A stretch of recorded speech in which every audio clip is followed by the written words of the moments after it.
Vamos abrir a palavra de Deus, carta de Paulo aos Romanos, versículo de número 7, diz assim: porque nenhum de nós vive para si mesmo, nem morre para si. Porque se vivemos para o Senhor, vivemos. Se morremos, para o Senhor morremos. Quer, pois, vivamos ou morramos, somos do Senhor.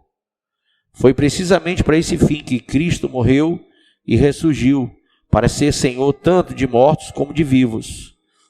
Tu, porém, por que julgas teu irmão? E tu, por que desprezas o teu? Pois todos compareceremos perante o tribunal de Deus. Pois está escrito: por minha vida, diz o Senhor, diante de mim se dobrará todo o joelho e toda língua dará louvores a Deus. Assim, pois, cada um de nós dará contas de si mesmo a Deus. Pai, fala ao coração de cada irmão, cada irmã, e ensina a tua palavra em nome de Jesus. Amém. Graças a Deus. Irmãos, cada um dará conta de si mesmo a Deus. Cada um deverá ter noção do que significa dar contas. Irmãos, há uma prestação de contas que virá a qualquer momento. Eu creio que muita gente vai conhecer essa prestação de contas quando em um piscar de olhos a igreja for arrebatada. Mas a Bíblia diz que daremos contas, prestaremos contas da nossa vida. Em 1 Coríntios 4, versículo 5, fala que todos nós vamos prestar contas a Deus pelos nossos atos, pelas nossas palavras. Então aqui em 1 Coríntios capítulo 4, versículo de número 5, diz assim: portanto, nada julgueis antes do tempo, até que venha o Senhor, o qual não somente trará a plena luz as coisas ocultas das trevas, mas também manifestará os desígnios dos corações, e então cada um receberá o seu louvor da parte de Deus. Então, cada um prestará contas de si, daquilo que fez, daquilo que deixou de fazer, daquilo que era para ter feito. Deus prestará contas com cada um. Todo joelho se dobrará, toda língua confessará que Ele é o Senhor. Todos vão ter que adorar a Deus, mesmo aquele que diz que é ateu, mesmo aquele que negligencia a fé, a palavra, o Espírito, mesmo aquele que diz: eu não me importo com Bíblia, eu não quero saber de igreja, que fala mal de igreja, de pastor, de obra, aquele que persegue a igreja. Um dia você vai prestar contas a Deus. A morte chegou para o rico e chegou para o pobre, chegou para o rico e chegou para Lázaro, e os dois tiveram prestações de conta. Um foi para o paraíso, aquele que era desprezado, aquele que guardou a sua fé, mesmo não tendo nada, e aquele que tinha tudo, e por isso achava que não precisava de mais nada. A conta chegou para o rico e para o pobre, vai chegar para o branco, para o negro, vai chegar para o jovem e para o velho, vai chegar para todos, independentemente da sua religião, independentemente da sua situação econômica, ou da cor da sua pele, ou do seu nível social, ou da sua posição nesse mundo. Ricos e pobres, reis da terra, se dobrarão os seus joelhos e terão que confessar que o Senhor é Deus, que Ele é o Senhor, que Ele é o dono de todas as coisas. Então, nós prestaremos contas sobre as nossas atitudes com os outros. Aqui na carta aos Romanos, fala que nós que julgamos aos irmãos, nós que desprezamos aos irmãos, vamos prestar contas por isso. Vamos prestar contas por essas atitudes com os outros. Você pode desprezar a igreja, desprezar a Bíblia, desprezar o pastor, mas vai prestar contas. Você que julga a nossa vida, você vai prestar contas. Você vai prestar contas porque você foi injusto. Você vai prestar contas porque você achou-se juiz, quando na verdade você era réu e culpado. E pelo sangue de Jesus você poderia ter sido absolvido. Então você vai prestar contas pelas motivações do seu coração. 1 Coríntios capítulo 4, versículo 5 diz que Ele vai julgar as motivações de cada um. Na Bíblia fala também que nós prestaremos conta sobre o material com o qual construímos. Abra aí em 1 Coríntios capítulo 3, versículo 12, diz assim, 1 Coríntios capítulo 3, versículo de número 12. Se alguma pessoa edifica sobre esse alicerce, utilizando ouro, prata, pedras preciosas, madeira, feno ou palha, sua obra será manifesta, porquanto o dia a trará a luz, pois será revelada pelo fogo, que provará a qualidade da obra de cada um. Então todos prestarão contas da obra que praticam. A qualidade do que você faz vai ser prestado contas. Se a obra que alguém construiu permanecer, este receberá a sua recompensa. Se a obra de alguém se queimar, este sofrerá o prejuízo. Ainda assim será salvo, como alguém que escapa por entre as chamas do fogo. Não sabeis que sois santuário de Deus e que o seu Espírito habita em vós? Se alguma pessoa destruir o santuário de Deus, este o destruirá, pois o santuário de Deus, que sois vós, é sagrado. Sagrado. Então, irmãos, deixando bem claro quais são as motivações da sua vida, quais são as motivações do seu coração, quais são as atitudes que você tem tomado. Será que você tem calculado bem de que forma você tem construído a sua vida ou constituído a sua vida nesse mundo? De que maneira você tem se projetado nessa terra? Será que você tem exercido o chamado de Deus? Aquilo que Deus prognosticou quando te chamou, aquilo que Ele predestinou para você? Deus tem um projeto, tem um sonho, Deus tem uma ordem, Deus tem um decreto, Deus tem algo para você fazer. Será que você tem feito o que Deus ordenou? Você tem vivido para fazer, para cumprir a vontade de Deus na sua vida? Você prestará contas sobre isso. Você vai prestar contas também sobre os bens que lhes foram confiados. Há uma parábola que fala sobre esses bens. Deus ele vai confiar em você os bens. Ele vai dar a você bens aqui na terra. Mas Ele quer usar você, dono de empresa, você dono de dinheiro, de ouro, de prata, de bronze, de pedras preciosas. Ele quer usar você para a glória dele e não para a sua. Quantas pessoas utilizam os bens que têm para se glorificarem, para se projetarem socialmente, para subirem os níveis, os andares sociais, a fim de quê? A fim de se mostrar para os outros, a fim de agradar os outros, a fim de se projetar apenas para que haja um facho de luz sobre si.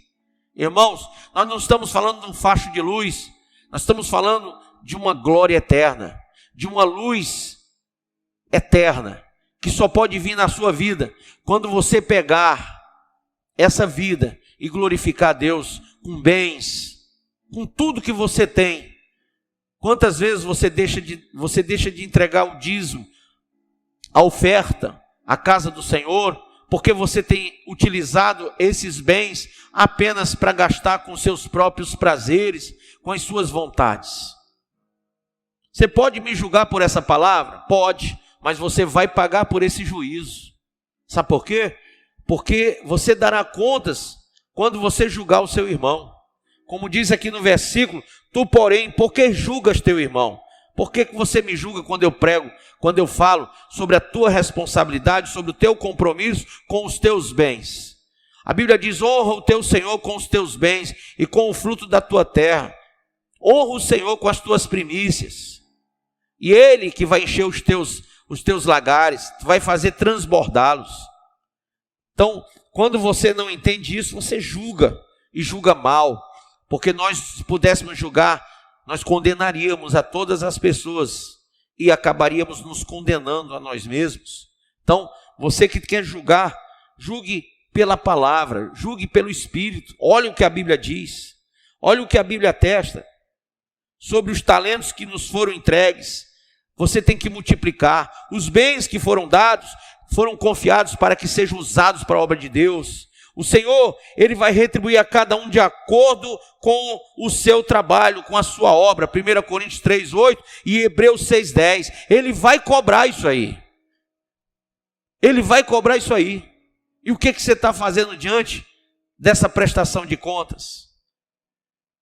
O que você está fazendo com os seus bens, com os seus talentos, com a sua vida? O que você está fazendo? Quais são as atitudes que você tem tomado com os seus irmãos? Na sua igreja, o que você tem feito? Quais são as motivações O que te faz vir à casa de Deus, orar, jejuar, ler a Bíblia, evangelizar? Quais são as motivações do teu coração? Por que você faz isso? Ou por que você deixou de fazer isso? Com que material você está edificando a casa de Deus? Isso tudo virá à tona.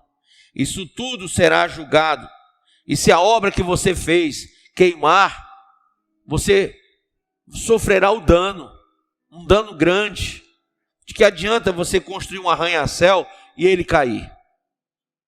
Imagine você a cobrança de Deus. Muitos não vão suportar tamanha cobrança. Sabe o que é ficar no dia do arrebatamento? É passar 7 anos de uma enorme cobrança. Muitos não irão suportar, irão se entregar para o anticristo, para o falso profeta, e vão receber a marca da besta, e vão para o inferno. Muitos. Porque não suportarão os dias maus que estão por vir. Muitos entrarão no tribunal de Cristo para condenação.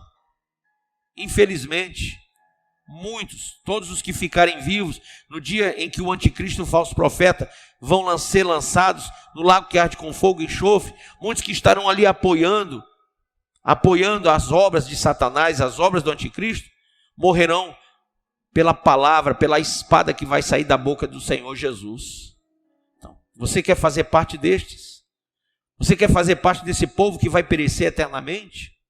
Ou será que você quer ser salvo? Ou será que você quer consertar sua vida, consolidá-la em Cristo, para que quando vier a prestação de contas, você não seja achado em falta?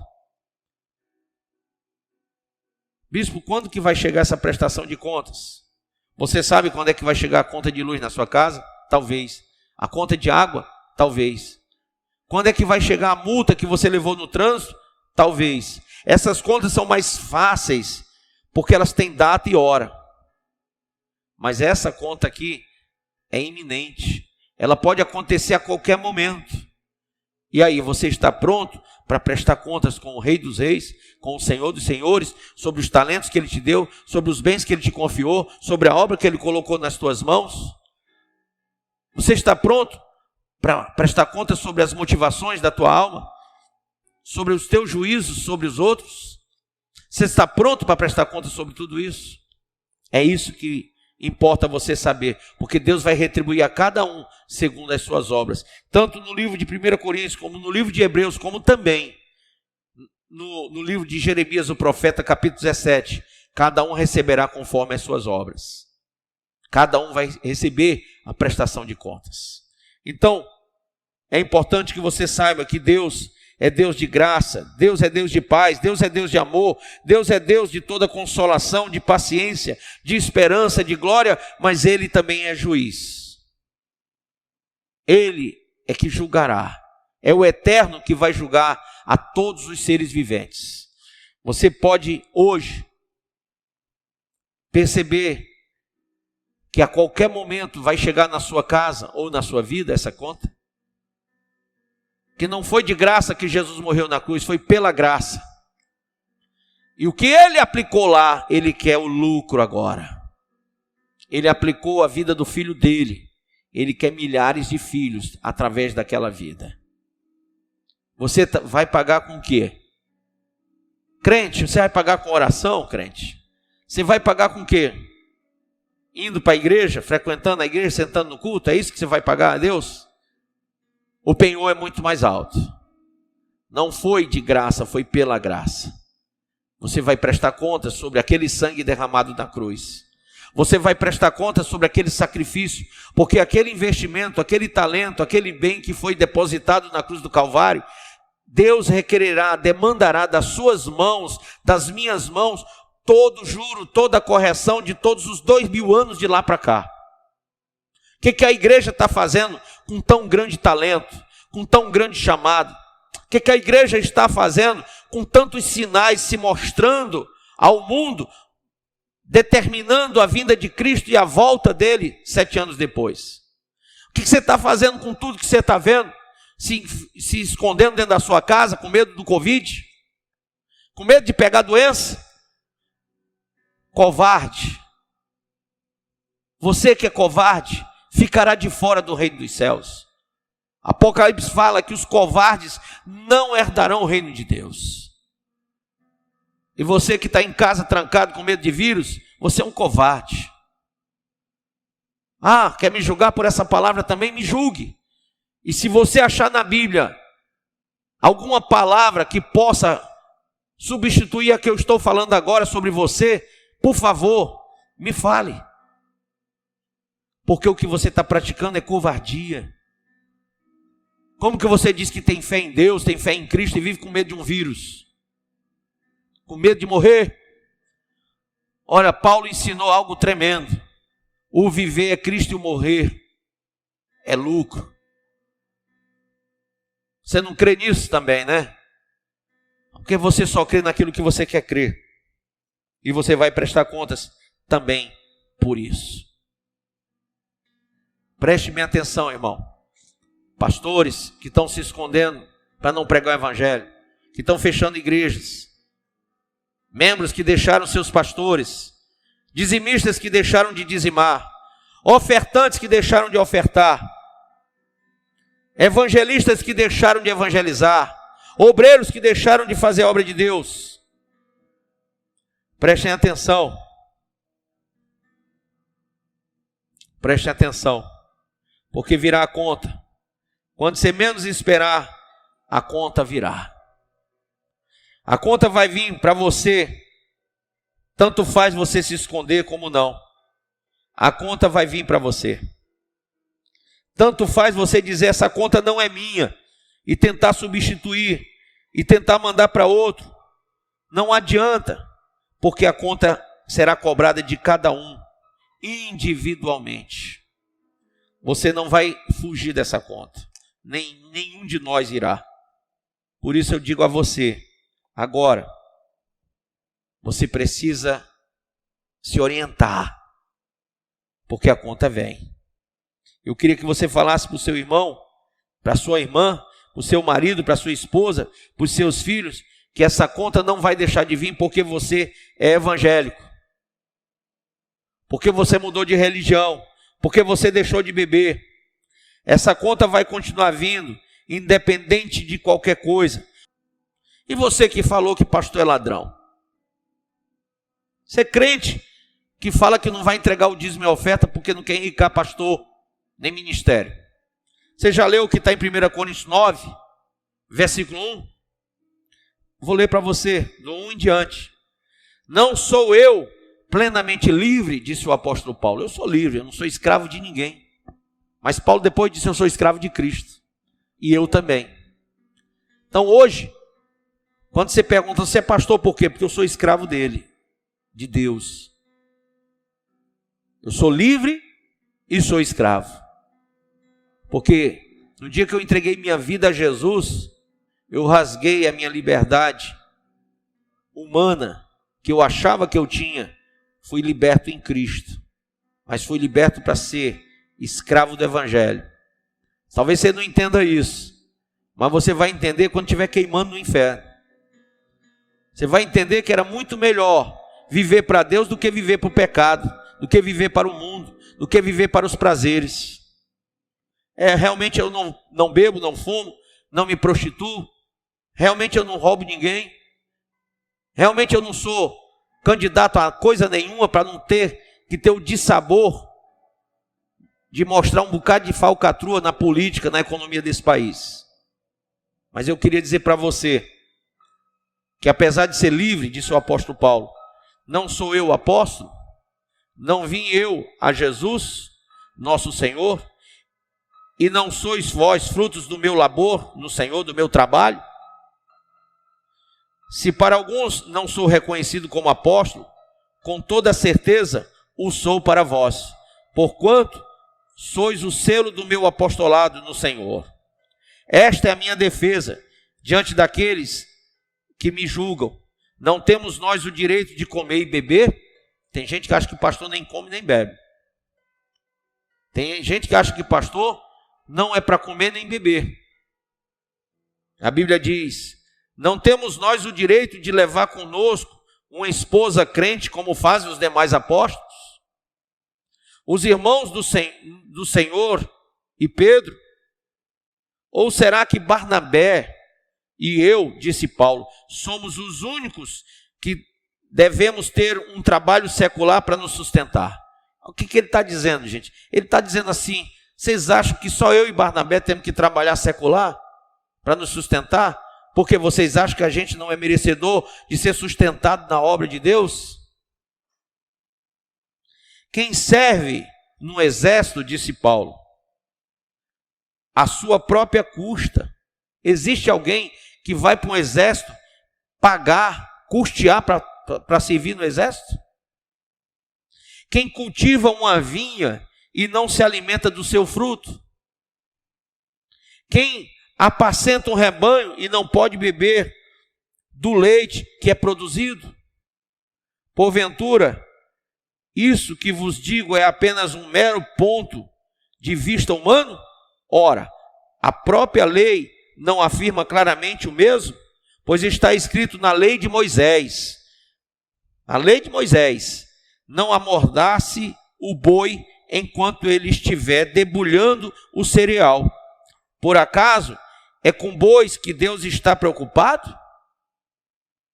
Ou certamente não estaria fazendo tal afirmação por nossa causa? É evidente que em nosso favor que esse princípio foi escrito, pois o lavrador, quando ara a terra, e o debulhador, quando tira as cascas das sementes, deve fazê-lo na esperança de participar dos resultados da colheita. Se nós semeamos entre vós verdades espirituais, seria pedir muito colhermos alguns dos vossos bens materiais? Você que diz que igreja, que pastor rouba, que não sei o quê, não vejo riqueza dentro de igreja. Deveria ter, mas não vejo. Não vejo. E se visse, seria maravilhoso, porque esse é o lugar da bênção. Mas a igreja acha que o pastor não come, não bebe? A igreja acha, aqui na visão de Paulo e de Barnabé, que nem mulheres podiam ter? A igreja pensa que, como Paulo trabalhava no secular, que ele vivesse do secular e não tivesse nenhuma ajuda da igreja? Aqui diz: se nós semeamos entre vós verdades espirituais, seria muito pedir colhermos alguns dos vossos bens materiais? Era direito dele. Se outros têm o direito de ser sustentados por vós, seguramente não o temos nós em maior medida? Contudo, jamais fizemos uso desse direito. Que coisa, né? As pessoas conseguem sustentar até malandro dentro de casa. Quantas senhoras sustentam filhos de 40, 50, 60 anos que não fazem nada? As pessoas sustentam qualquer coisa. Eu ouvi uma vez uma mulher falando sobre o cachorro dela, que só de veterinário ela pagava 1.200 por mês.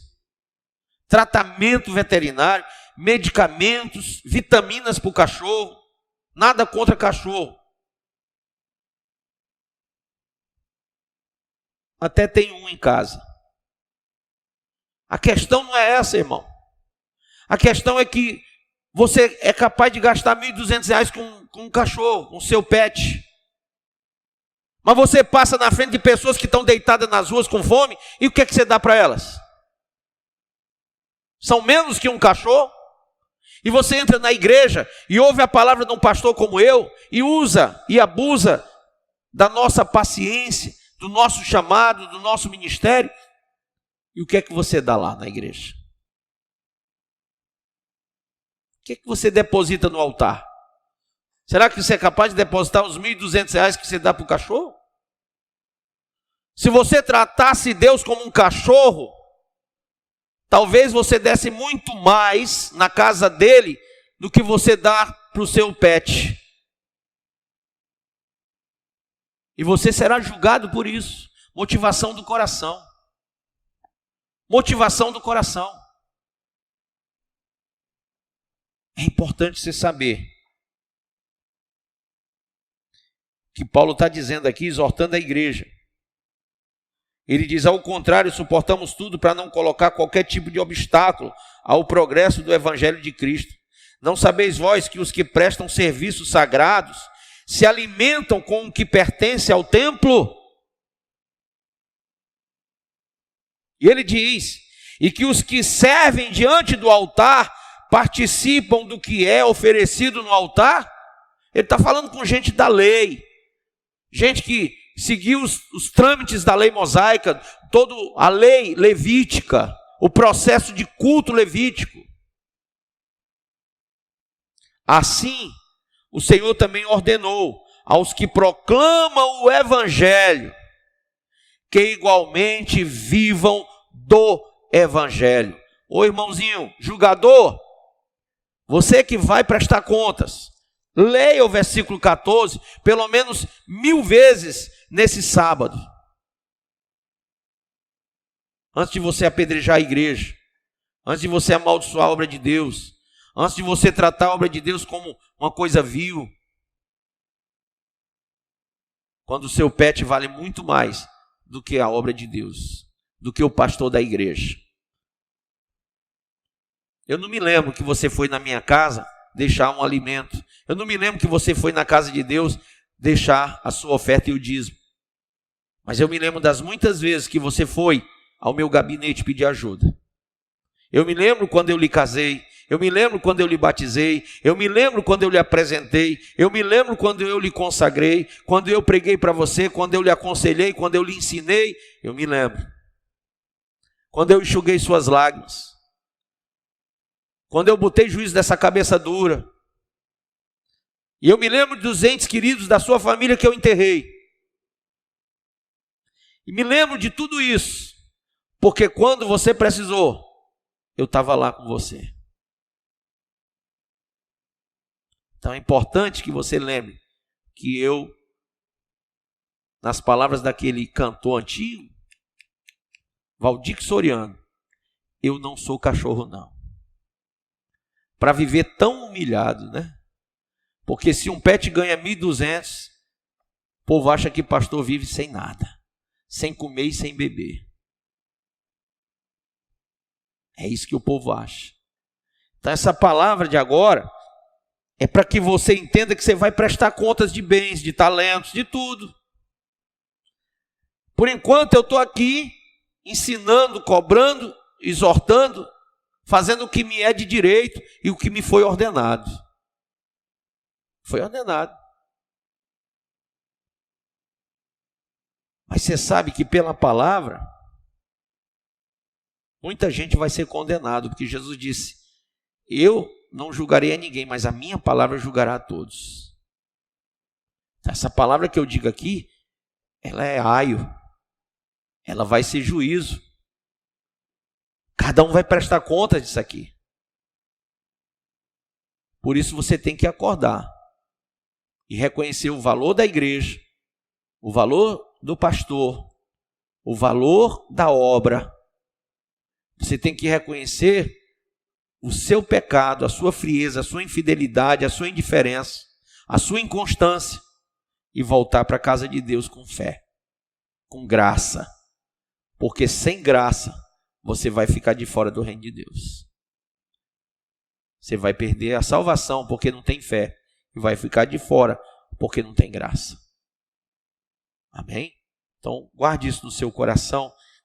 Domingo voltaremos aqui para darmos mais um estudo, mais uma live, para ensinar você o caminho, a verdade e a vida que você tem que viver. Tá bom? Goste você ou não, esse é o pão que desceu do céu. Ele não tem aparência nem formosura para que você o deseje, mas essa é a palavra de Cristo, é a palavra de Deus para o seu coração. Que ela sirva para mudar essa alma suja, esse coração imundo que só pensa bobagem. Que sirva para você se converter do mau caminho.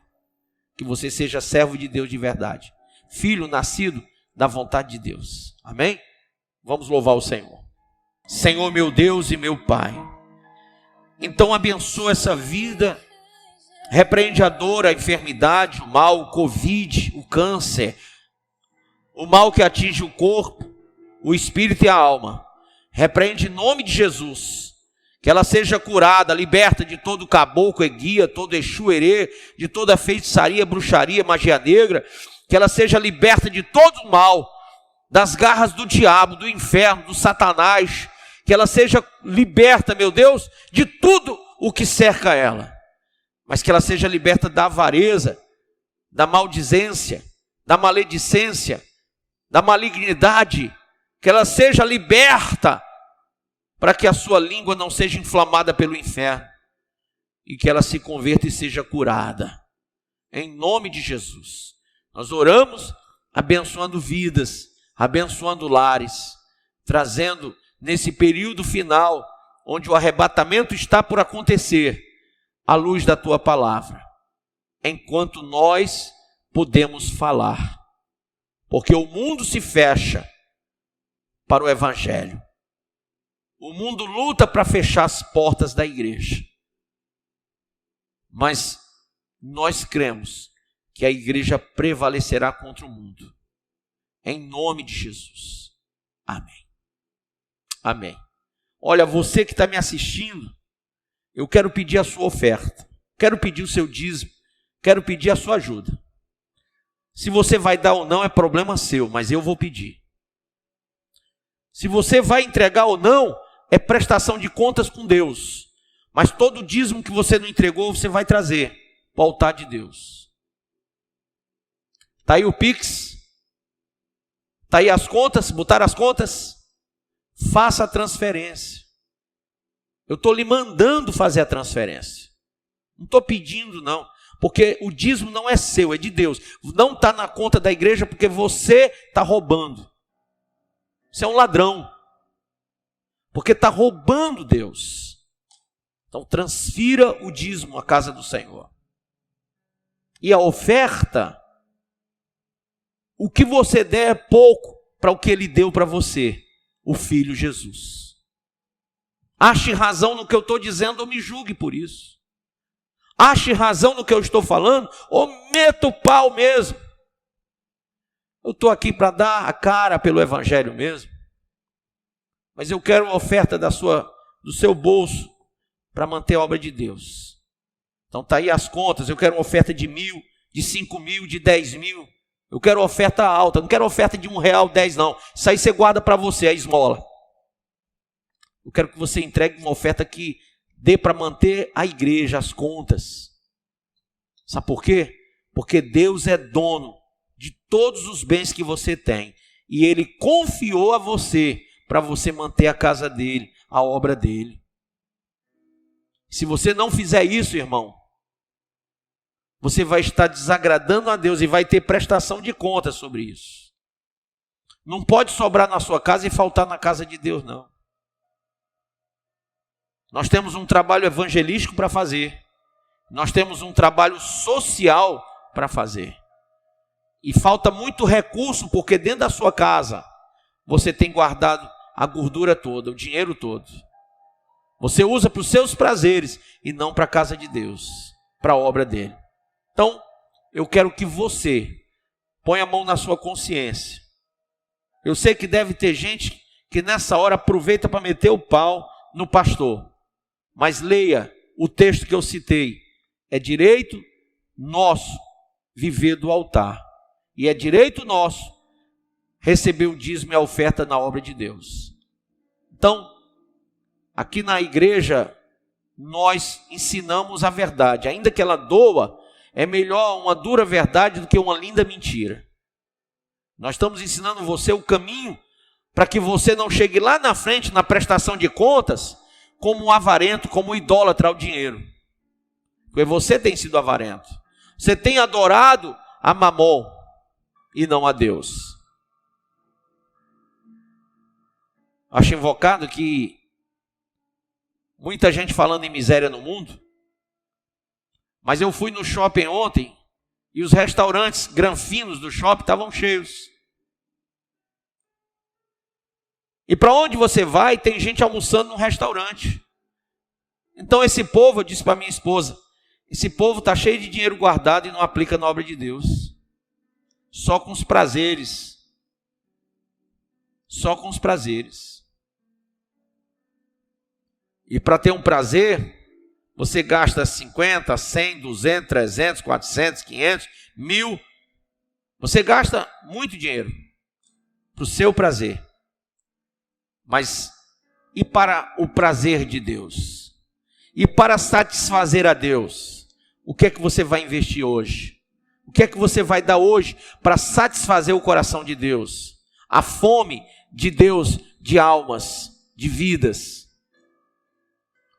Quanto você acha que o teu coração dispõe para ofertar essa noite?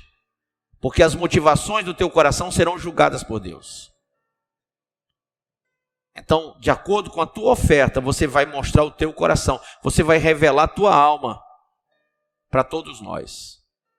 Faça a sua oferta aí pelo Pix, pelas contas que estão aí.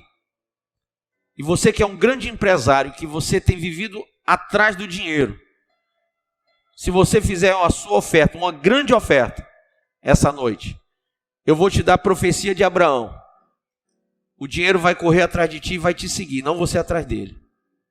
Como disse o Senhor a Abraão, as bênçãos virão sobre ti e te seguirão. Então você vai ter as bênçãos de Deus. Nós queremos transformar o seu dinheiro em vidas, em almas, em famílias alimentadas. Mais alimento. Vamos levar roupas para aqueles que não têm roupa para vestir. Mas sabe, tudo seca. Tudo seca. Poço seca. Se não tiver chovendo. Tem que chover oferta e dízimo para esse poço continuar dando água. Continuar tirando a sede do sedento e alimentando o faminto. A Assembleia de Deus é um celeiro para muitas vidas. E eu quero ser uma bênção na sua vida. Quero que esse ministério abençoe o seu lar, através da bênção que você vai semear na casa de Deus. A Bíblia diz que o que você semear, você vai colher. Quem semeia muito, colherá muito. Quem semeia pouco, pouco colherá. Você que sabe o quanto você quer essa noite. O quanto você der, vai ser o quanto você vai colher em abundância. Em abundância de Deus. Amém?